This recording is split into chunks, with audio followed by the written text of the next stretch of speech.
Hi, it's my pleasure to introduce Sanjay Gupta. In this module, he will present the case of a public awareness campaign in India. Sanjay Gupta, floor is yours. Thanks, Chris. This is the story of a campaign in a 1 million plus city called Coimbatore in India, where a mass awareness program was organized for improving segregation and recycling using Guinness World Record as motivation. My name is Dr. Sanjay K. Gupta and I work with Scott Consulting in Switzerland, and I provided the key conceptual and strategic guidelines for conducting this campaign.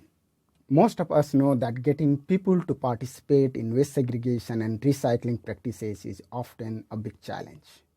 We also know that typically awareness campaigns are activities organized on waste by either municipalities or NGO as a one-time affair. So there are awareness campaigns for short-term gains and there are awareness campaigns which sell a vision to entire community. In this module, I would like to present an example of such a campaign where a vision was shared with a large community. It is called the Coimbatore Guinness Championship Campaign 2015. The attempt was made as part of achieving the Guinness World Record for largest recycling lesson at a single venue. As stated, Coimbatore is in India. It is one of the most industrialized cities in South India. It is the second largest city and urban agglomeration in the state of Tamil Nadu, which is the 11th largest state and the second largest economy in India. Coimbatore City Municipal Corporation, or CCMC as it is popularly called, has taken several steps to improve solid waste resource management system in compliance with the municipal waste management and handling rules. Though CCMC has good infrastructure for waste management, it did not expert source segregation and recycling. Resource recovery was at a mere 6% due to lack of awareness, training of collection crew, and absence of appropriate collection methods. As the world is moving towards 3R principles of reduce, reuse, and recycle, CCMC envisioned a unique campaign to bring awareness and do capacity building of all stakeholders, including municipal staff, citizens, civil society organizations, with a key emphasis on students of schools and colleges. Its objective was to create a more sustainable solid waste management system focusing on resource recovery and recycling. And Guinness Book of World Record was used as an attraction and motivation for the community to be part of this history. And it mainly targeted the next generation of 10 to 18-year-old students as the change agents. And it was an attempt at a culture and behavior change initiative to get community stakeholders aligned with the new waste management system of the city. As you can see, the campaign organizers shared the vision with a range of stakeholders. You can see all the logos of those organizations which were part of it, ranging from elected representatives to industry, market associations, resident associations, local NGOs, and they were able to garner the maximum support. Many of them also pitched in financial contribution to support the campaign besides their own time and voluntary work.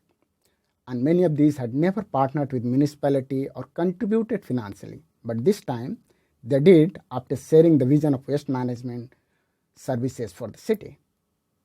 The Guinness campaign event was widely publicized through various medias, including print, banners, leaflets, radios, local television, website, SMS, WhatsApp group, mobile missed calls, on and offline registration forms.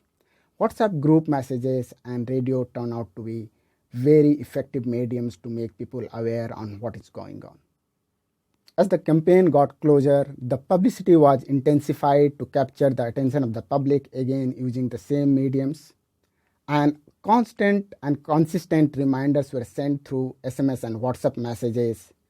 And also it included mobile vans went around the city informing the public about this campaign.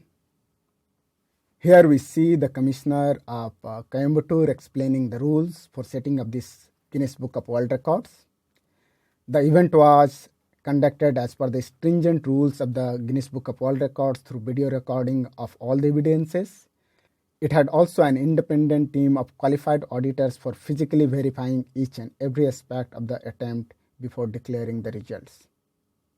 Here we see a massive turnout of students and participants queuing up to enter the hall to attend the recycling lesson session.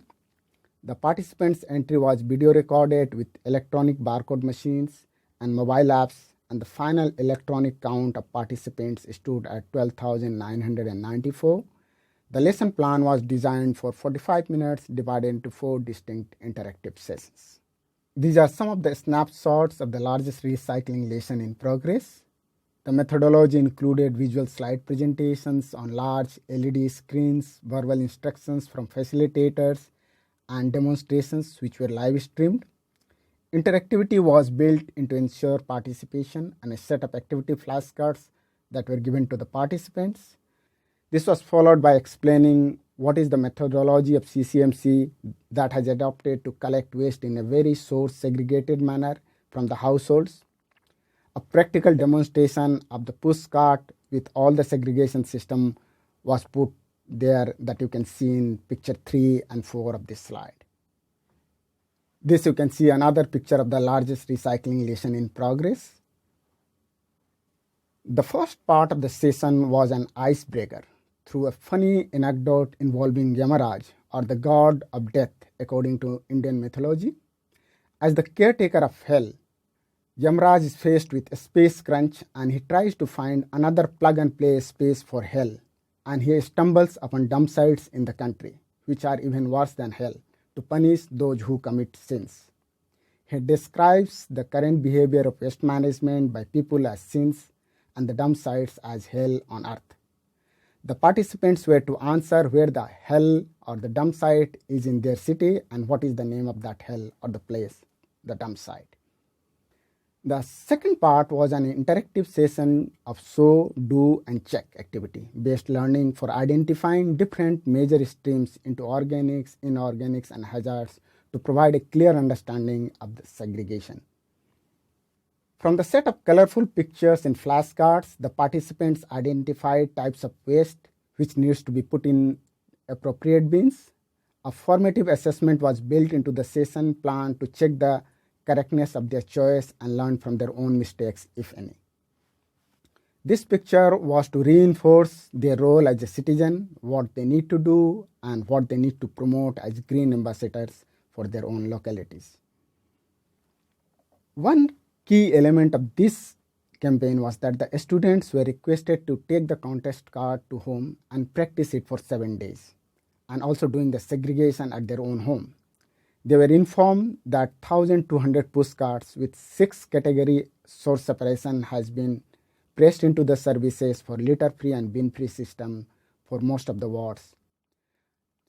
So, after the lesson was completed, the adjudicator of Guinness accepted that the record attempt has been successfully completed following all guidelines and handed over the certificate to the commissioner. This is the photo where you can see the adjudicator giving the certificate to commissioner. This is another picture showing the Guinness Book of World Records certificate and how many people, organizations, volunteers, associations who contributed and participated in this record-making attempt. Recycling rate since then has gone from a mere 6% to 23% in the last few months. That means dumping of recyclables and compostable waste reduced by 23% or nearly 120 tons plus day in this city. This one single campaign encouraged other similar campaigns like Zero Waste Wards and Happy Street campaigns. You can see it in the pictures where the roads were cleaned, they were decorated, children played games over it. And Coimbatore also became the first city in India to segregate waste in 6 different categories, partially by the households and partially by the trained collection crew. As I stated, the Guinness campaign triggered many more such community awareness initiatives in Coimbatore. No Food Waste became one of the hit campaigns that picked up steam actually after this campaign was completed. The leftover food from 5-star hotels, restaurants, marriage parties were collected, kept it in a very safe manner and distributed to the poor in the city. This is still going on. Many engineering graduates who were very passionate about recycling, they chucked their jobs and took as a social enterprise, that took the business of recycling as a social enterprise after this campaign. So to conclude, I can say that it requires a very well thought out strategy to run any campaign and keep the momentum going to get any tangible results. It is also important to install the system in advance to get the public familiar with it. The idea is that systems should be in place before organizing a campaign so that people can start practicing immediately after learning the lessons or the messages of the campaign. One should also find a way to share the results of the campaign with the public. For example, one can share the recycling rate. One can also share whether the new door-to-door collection system has been put into place. One can also share how much organic waste is being composted now, so that you can ensure further action both from the municipal staff as well as from the citizens. And finally, thank you for giving me this opportunity to share the experience with one and all. Thank you.